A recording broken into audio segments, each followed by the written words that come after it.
In this video, I'll be talking about making money by selling WordPress services. This is something that I've been doing for quite some time now, and during that time I've learned lots of things in terms of the best way to do it and maybe the ways not to do it.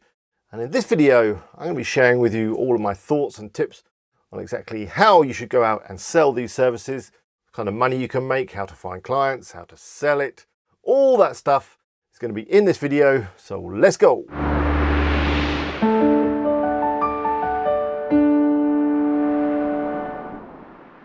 Hello, it's Alex here from WP Eagle. Hope you're all well. If you're not already subscribed, why not do it right now? You can do so by clicking on the button below.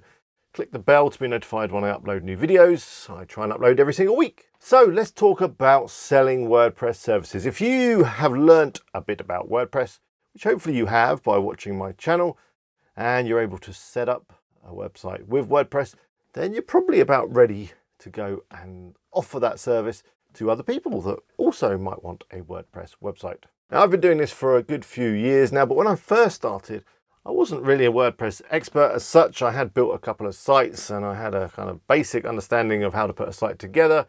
But yeah, by no means was I an expert, but I just kind of went out there, found a couple of clients, started building websites and basically learnt while I was on the job.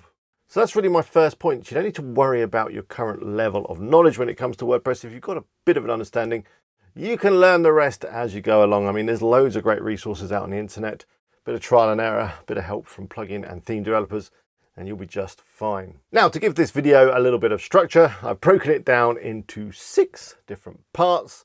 If you want to quickly jump to any of them, you'll find timings in the description below. So the 6 things I'm going to be talking about today are what we're actually selling, how much we're going to be charging for that, how we're going to sell it, how we're going to build our websites. I'm also going to be talking about ongoing support, which is a great way to earn some residual income. And I've got a few other tips and tricks right at the end with regards to managing clients and all that kind of stuff. So, well, let's get started with the first part. So what are we actually selling? Well, we're not selling WordPress development as such, and you don't want to get that confused. And you want to make it very clear to whoever it is you're selling that you are not a WordPress developer. You are a WordPress implementer or a WordPress setter-upper or a WordPress architect, maybe. A right word. But definitely not a developer. You want to be really clear on this, as I say, because it avoids any confusion later down the line. The way that I normally approach it when I'm talking to clients is when I'm sitting down with them, I explained that WordPress is a fantastic free platform and there's loads of great plugins and themes available for it. And I also explained that I've got lots of experience in installing WordPress, in working with WordPress, and in putting sites together and kind of combining different themes and plugins to produce a good outcome. Most clients will be absolutely fine with this. They don't actually want a WordPress developer. What they want is a WordPress website. And of course, that's something that you can certainly deliver. A few details that you'll also want to throw in terms of what you're selling is that you're going to be using very high quality hosting, and we'll talk about that in a bit. You're going to be using high quality premium themes and plugins. I mean, there may be the odd free plugin here or there, but generally, and especially the theme is going to be premium and is going to be of high quality. You'd also want to mention that you'll be there for them after the site's launched and that you're able to offer some ongoing support to make sure that the website keeps up and running, and if they have any changes or questions or requirements, you'll be there for them. Another great benefit to the client in selling this WordPress setup service is that once they have their website, if for whatever reason they fall out of touch with you, or you move to the other side of the world, or just generally you fall out with a client, it's not a problem for them because they'll be able to find some other WordPress professional to basically pick up what you created using off-the-shelf plugins and themes. There's not been any custom development. It means that someone else, as I say, can just come and pick it up and support that client after you've gone. So that's what we're going to be selling, a WordPress setup service with all the themes and plugins, bells and whistles. Basically, we're selling a WordPress website. I mean, that is ultimately what the end product is. But as I say, you want to be clear on exactly how you're going to achieve that. So let's talk about how much you can charge for this service, and obviously this is going to depend on a number of things. So the first thing is, when you're just starting out in this business, you aren't going to be able to charge the big money straight away. I mean, that's pretty obvious, isn't it? You're going to want to start low, get a few websites under your belt, build up a portfolio, And then it's from that point, you're then able to increase your charges. Now here's a few ballpark figures for you when it comes to selling a WordPress website. Back in the day when I first started, a very simple WordPress website, I would usually charge around £300 to £500 for that. And I wasn't making much money on those, but I'd say it was a great way to build up a portfolio. In dollars, that's going to be, what, $400, $400 to $600, something like that. Nowadays, I charge a bit more. I think the last website that I did, I charged around £10,000. So that's about $12,000. And it's a bit easier for me to do that nowadays because I've built loads and loads of WordPress websites that I can show clients. I've got a YouTube channel all about WordPress. So yeah, I've got that kind of credibility and reputation that allows me to charge that kind of figure. And of course, you will be able to too. Once you've got a whole load of websites under your belt and a whole load of happy clients singing your praises, you can certainly start to charge some of those really nice big figures. Let's talk about a couple of other things that you can also charge for. There is, of course, ongoing support, which is basically just looking after the website, keeping it up to date, that kind of thing. I will be talking about support a bit later on in the video. And for that, you can charge an annual or a monthly fee. So that's really good. It's residual ongoing income. And again, a kind of ballpark figure for that. It really does depend on the client and the kind of complexity and size of the site. But you should be thinking of a figure of around 500 a year, all the way up to maybe 3,000 or 4,000 a year. As I say, it really depends on the client, how demanding you think that client's going to be, and all the plugins and themes that you've got on the site should allow you to kind of make a judgment on that. Generally, I charge on an annual basis. I get all the money up front, but you may want to sell it on a kind of monthly basis and just make sure that the client sets up a direct debit or a standing order or some sort of automatic payment into your bank account every single month. Another thing that you can charge for, and again, this is another great way to earn some residual income, and that is hosting. It's really easy to do. All you need to do is sign up as a reseller. I'd recommend SiteGround. I'll put a link up now in a card, and you'll also find a link in the description. Head over there. You can sign up for their reseller hosting, and you can basically buy some credits, and each one allows you to set up a site. And you get a nice control panel, and of course you get some fantastic support, as you'd expect from SiteGround. By the way, any links that I share in this video, they might be affiliate links, which would mean if you use them and you make a purchase, I will earn a small commission. I really do appreciate it.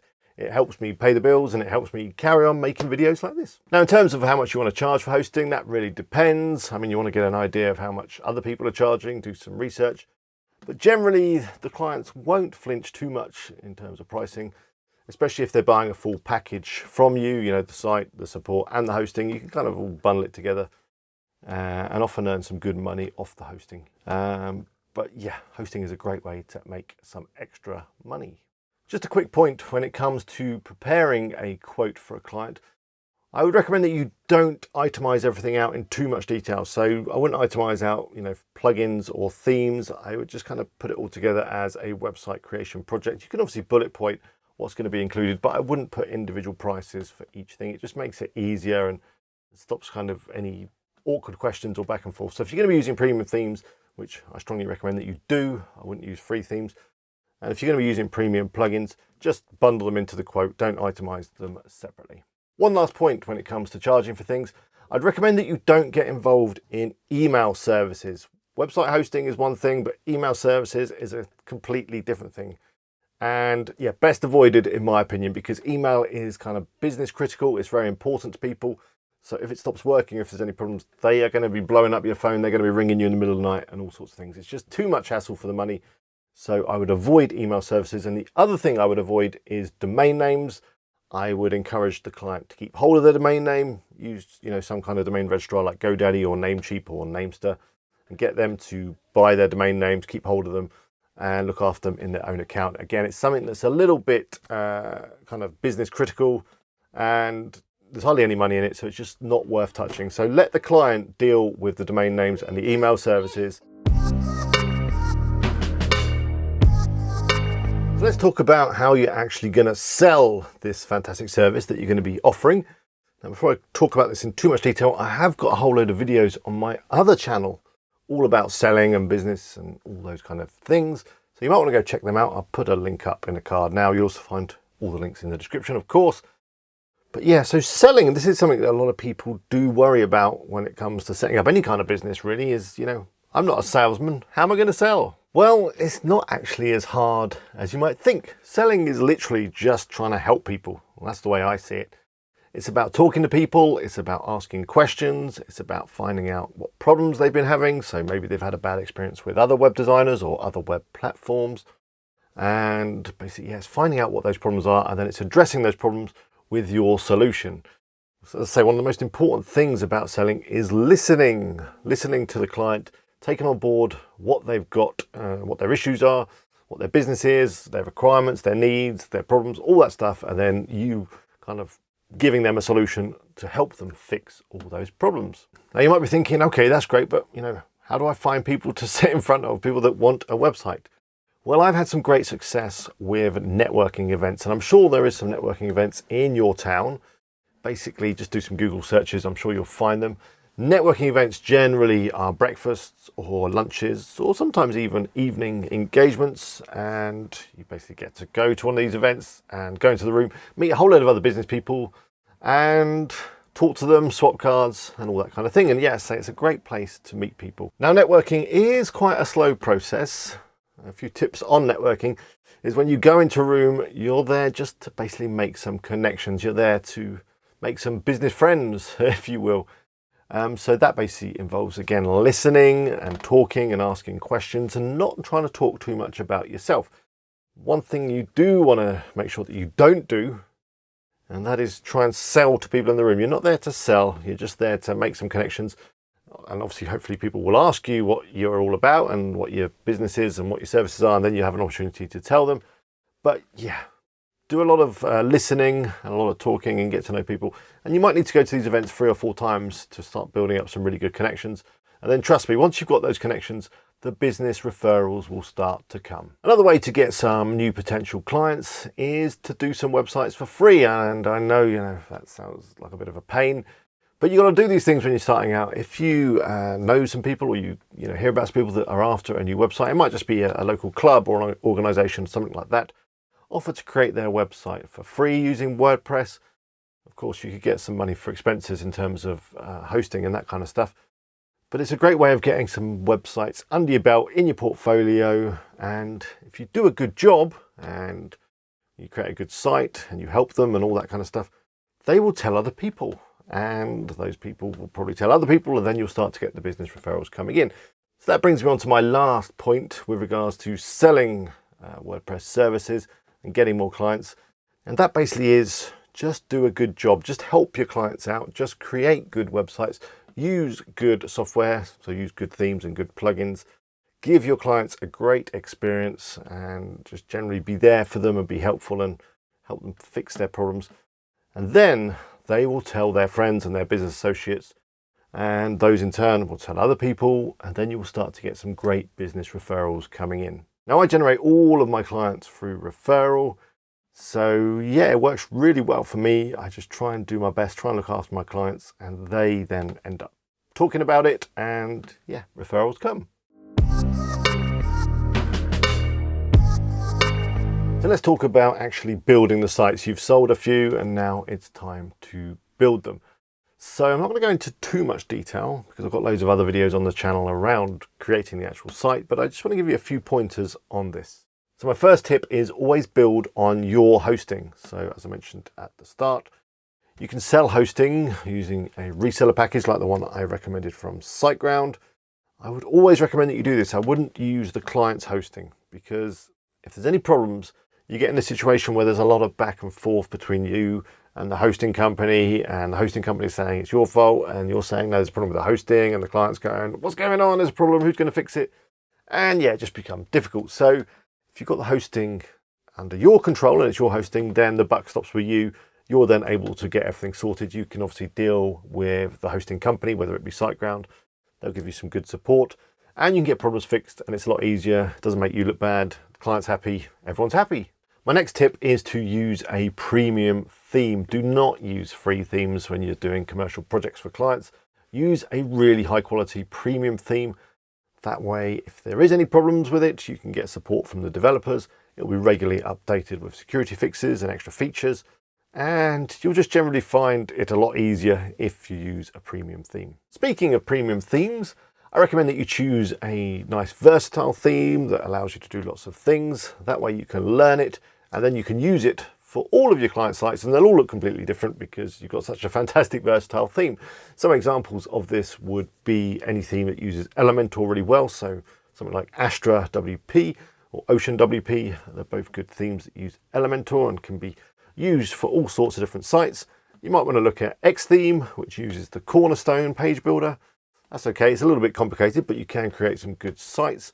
And then of course there's also Divi theme, which is popular with a number of WordPress experts. And again, it uses a great page builder, making it really easy for you to lay out some great designs. So that leads me nicely on to design. And when you're first meeting up with a client, you're going to want to get some ideas in terms of what kind of site they're after. A good way to do this is to ask them to send you some examples of existing sites out on the internet that they like the look of. This way you can use them as design inspiration and just basically give you some guidance on how you're going to be laying out the site. One other tip when it comes to design, you might be with a client and they'll say something like, oh, I've got my graphic designer here and I'm going to ask them to knock up some designs for the website. Is that going to be okay with you? Generally, my answer to that is no, that's not going to be okay. We're going to be using premium themes and they're going to be fluid, and I'm going to do a great design for you using these premium themes, but I'm not going to be able to take a picture that a graphic designer has knocked up and colored in and transfer that across onto the theme. That's going to be too much work. That involves custom development. That is not what I'm about. If you want that, then you are going to need a different WordPress developer, someone that can build you your own theme. And then you want to explain why that's a bad idea, because you're going to have to keep that theme up to date. If you fall out with a developer, then you're not going to really be able to use it or update it because no one else is going to want to touch it. And there's a whole load of other ideas why that is a bad idea. So my key point on design there is do not let a graphic designer get involved. My final point on building the site is that you can pretty much achieve anything with WordPress when you find the right plugins, but don't be too over ambitious. You might go and see a client and they'll say, yeah, we want this website, we want it to do events, we want it to do e-commerce, we want it to have, all these bells and whistles, we want it to, power our forklift truck charging units. I don't know, they're going to give you a whole load of other random stuff. Sometimes you have to walk away because sometimes these projects are just too ambitious for WordPress, or they're too ambitious for your current skill set. I mean, I'm all for pushing ourselves and learning stuff on the job, but sometimes they're just too big. And I know this from experience because I've taken on projects that were too big for me and were too big for WordPress. And what ends up happening is you create this site and you end up adding all of these plugins to try and get it doing what the client wants, and then the site doesn't work properly and it runs really slow and it's just a world of hell. So don't be too overambitious. If the client's got like these really big ideas, you either knock them down a bit or you walk away and leave them to use someone else. When it comes to using plugins, of course you want to limit the number that you use, but I say you generally can achieve anything with a WordPress plugin. And if you're in a client meeting at the beginning and they're asking about certain features and functionality that they want on the site and you're not 100% sure if there's a plugin that can do that, just explain that you can go away and do some research on that, and it probably can be done, but you'll come back to them on it and you'll generally be fine. And same as it was with the themes, I'd always use premium plugins if they're available, because you get the support and you get the updates, and if stuff does go wrong, you can then reach out to the developer and hopefully get the help that you need. So let's talk about ongoing support. This is a great way to earn some residual ongoing income, and 9 times out of 10, or in fact probably 10 times out of 10, the client is going to want to take the support from you because they're not going to want to be stuck with this website you've just created them and have to look after it all by themselves. That's just too scary and a bit silly. If you spent a load of money on a website, you really want someone to kind of look after it and keep it online and keep it working as it should. So I mentioned a bit earlier how much money you can charge for this. It does depend on the client, how complex the site is, how much of a pain in the you think they're going to be, and obviously adjust your pricing accordingly. In terms of what you're going to be doing for the money, you're going to be keeping the site online, and that involves updating plugins and keeping it all nice and secure. I've got some videos on the channel on how you can do that, but installing something like WordFence is a good start. You're also going to be there for them if they've got any questions or they need help with anything. You're going to be there to respond to their emails and phone calls. And I also include very minor changes in my support package. So if they, want a blog post adding quickly, then I'll do that. Or if they want, a little bit of an adjustment here or there on certain pages, I'll be there and do that as part of the support package. Obviously, if they want something major, they want to change theme or they want a whole new section added to the website, then I would charge for that separately. So I am a bit vague in my support terms and conditions. I just say, small changes, and I guess that could be questioned. But it's worked okay for me so far. So yeah, that's what I include in my support package. You may want to change it, but it's worked well for me. In terms of actually managing the support, so when something does go wrong, first thing I will usually do if it's relating to a theme or plugin is reach out to the developers of that theme or plugin, which is why using premium stuff is really important. And generally they'll get it fixed for me, so not too much work for me to do, just raise a couple of tickets and give them some login details and let them fix it. Another thing you're going to want to do when it comes to supporting websites is make sure that you have regular backups. That's always there to save you if something major does go wrong, say a site gets hacked or the client deletes a whole load of stuff, you've got that backup to save them. And my last point on offering support is don't be afraid to use an expert if you need to. So I know a few WordPress developers, and they are proper developers, they can get into the code and do stuff like that. I use them if I really need to, and they're not particularly expensive, just for an hour or half an hour, whatever it is. But they're there if something does break or something major does go wrong, I pull them in and they help me out. In terms of security, and this has happened a few times, if a client's site gets hacked, which is a really bad thing, that is something that I cannot do myself. I cannot clean a hacked site because these hackers, they hide stuff all over, and it's really difficult to get the site 100% clean. In that situation, I would pay a company to help me with that, maybe someone like Securi or WordFence. Indeed, they offer a removal service. And sometimes you kind of have to take a loss on it because you have to pay for it and, whatever. But generally, if you've got enough support clients, it's a bit like insurance. You will make money overall. And if you find that you have got a client that's getting hacked all the time, always having problems, then when it comes to their support renewal at the end of the year, you can put your price up and you can justify it by saying, well, look, the site got hacked 4 times last year and we had all these problems. I have to charge you more. Sorry. So we're nearly at the end. The last section is my final thoughts, just a few tips and suggestions when it comes to making money selling these WordPress services. My first thought is you are going to make some mistakes. I've made loads of mistakes, that's for sure. It's going to happen. Stuff's going to go wrong on client sites. You're going to mess up, and the best thing to do is learn what you can from that mistake and move on. Don't let it get you down too much. It's going to happen, and it's the only kind of way that we learn how to manage clients, how to build sites, and everything in between. So don't worry about making some mistakes. It's going to happen. My next thought is on the clients themselves. Some clients are going to be toxic. I guess that's the right word for them.